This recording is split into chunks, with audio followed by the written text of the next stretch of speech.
walk through the auditorium, which makes lecture on the importance of liberal arts education.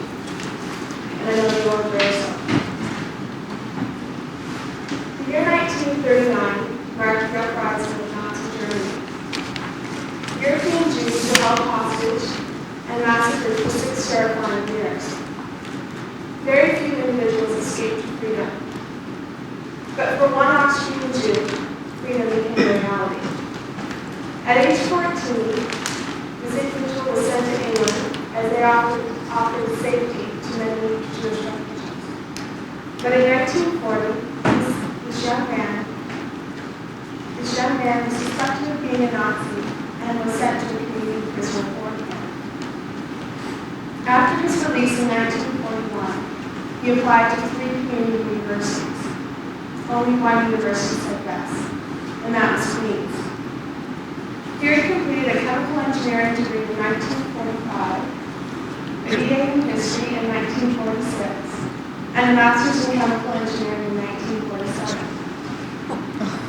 Even after many years of success in the business world, he never forgot his humble beginnings or the valuable lessons he learned at Queen's. In fact, he credits Queen's with changing his life. He has been quoted as saying, "A great many Queen's people have helped me, and I have tried to repay those acts of kindness by helping others." Indeed, by donating the funds to acquire the Monster Castle, and through his strong support of art, history, and chemistry at Queen's, he and his wife Isabel have repaid Queen's many times over. By attending this lecture tonight, you are all honoring the man I've just described. Please give a warm welcome to Dr. Alfred Bader.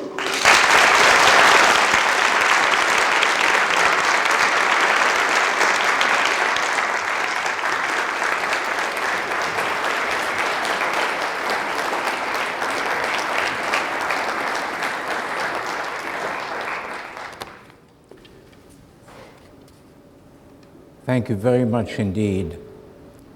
And those of you who know me well personally know it's an enormous pleasure to be able to speak at Queen's. But you know, there are about, I would guess, 1,000 students here that might listen, and 100 here in this very room.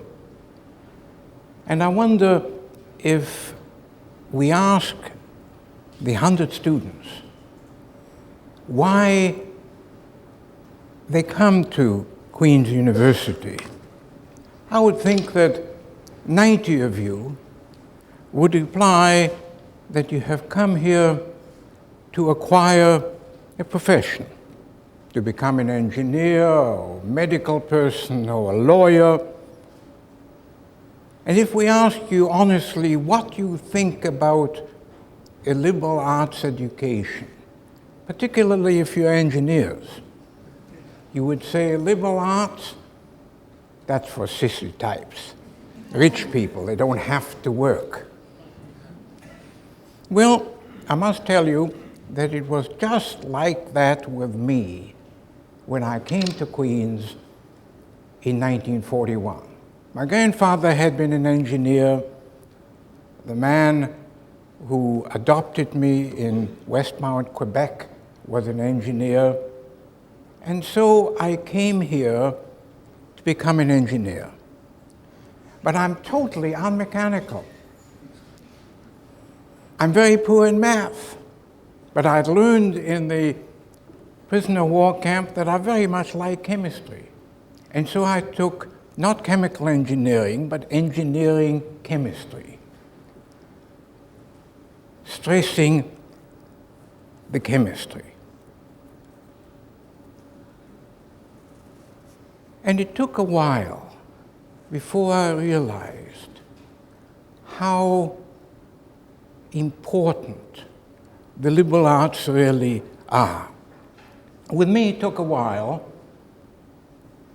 The beginning of my change of thought came in the 3rd year, simply because I discovered the joys of dating.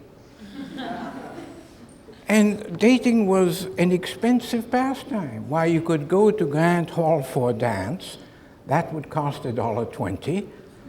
The girl might want a milkshake. You could easily spend $2 on a Friday evening. And by March of that year, my junior year, I was out of funds. And so I looked through the university calendar, and there was the Andrina McCullough Scholarship in Public Speaking, $50. How silly could I get? Here I was with a thick German accent, but $50 is $50. And so I tried out, and blow me down, I got it. And then the vice principal, Dr. McNeil, called me over and said, Alfred, you should really join the debating society. Well, who has ever heard of an engineer going into the debating society? This is for arts types. And yet he persuaded me. He was a very good man. And believe it or not, I became the Dominion of Canada debating champion. Wartime and thick German accent notwithstanding. Public speaking and debating for an engineer? The fact of the matter is that nothing is as important to your success in life as the ability to express yourself clearly and distinctly. You wouldn't believe how many reports by PhDs I've read in absolutely awful English. There's such beauty in brevity. And so many people don't know how to speak, they don't know how to write, and furthermore, they don't know how bad they are. As I said, with me, these liberal arts pursuits had a purely utilitarian use. $50 for public speaking. Think of that. 25 dates on Friday nights. The transient glory of winning debates. And then, through 2 bits of luck, the value of a liberal arts education really dawned on me. One was that the man who adopted me, whose great-granddaughter I notice is here in the audience, gave me a 2-volume collected essays of Thomas Babington Macaulay. I remember binding it in paper, which is now turned dark, with Scotch tape, which is even darker. What wonderful language. What wonderful arguments. Years later, I read that many of the historical facts of Macaulay's weren't right. And yet he had such wonderful language and such wonderful arguments. And I've often said to myself, if only I could speak and write like that. And thinking that, I would try. Today, when I open the volumes again and read through an essay which I read back in the 1940s, it's like seeing a good old friend, say a fine Dutch master in a museum, a painting that you haven't seen for some years. What enormous pleasure. The other bit of luck came through the fact that I worked for my PhD in chemistry at Harvard University. In the 1940s, Queens didn't have art history, it didn't have a museum, it didn't have anyone teaching art. But at Harvard, there was a great museum and some very great teachers. And I remember one day in 1948, I was leaving my chemical lab at Harvard at noon to go over to the fog, and my professor of chemistry, Louis Fieser, met me on the stairs, and he says, "Where are you going this time of the day?" And I said, "I'm going over to the fog to hear Jacob Rosenberg lecture on Rembrandt." And Fieser said, sort of in mock disgust, "Alfred, you haven't made up your mind yet whether you want to be a chemist or an art historian."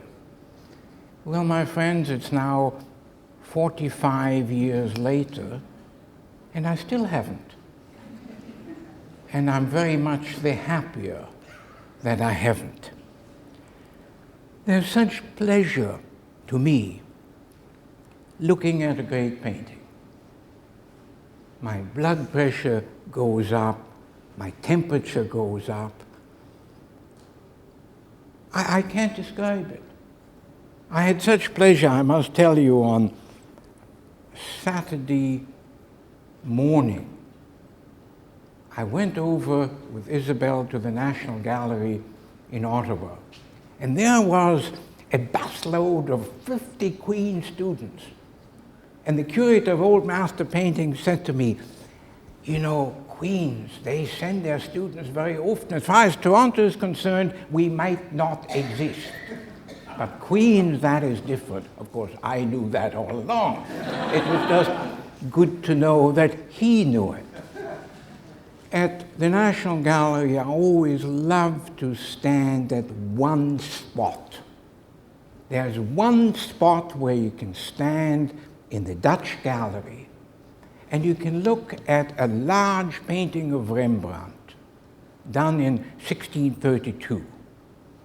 And then you just turn your head a little and you see a large painting by another artist who worked with Rembrandt, a man by the name of Jan Lievens. Large painting of Job done the very same year. And you can ask yourself, which of the two paintings is the better painting? And there's absolutely no question. The Lievens is much the better painting than the Rembrandt. And it suddenly dawns on you that all this hullabaloo connected with names, look for quality. Now, only if you have a liberal arts education will you realize how important it is to you to pick what is most important to you. Some people will enjoy ballet. I wouldn't go to a ballet unless I could take a pillow with me and fall asleep. My mother used to take me to the opera in Vienna, and I was terribly bored. I would hate having to go to the opera, but you have to pick yourself what is important to you, whether it is opera or ballet or painting or the theater, but you will get such enormous pleasure. I get such pleasure looking at paintings, and it's quite selective.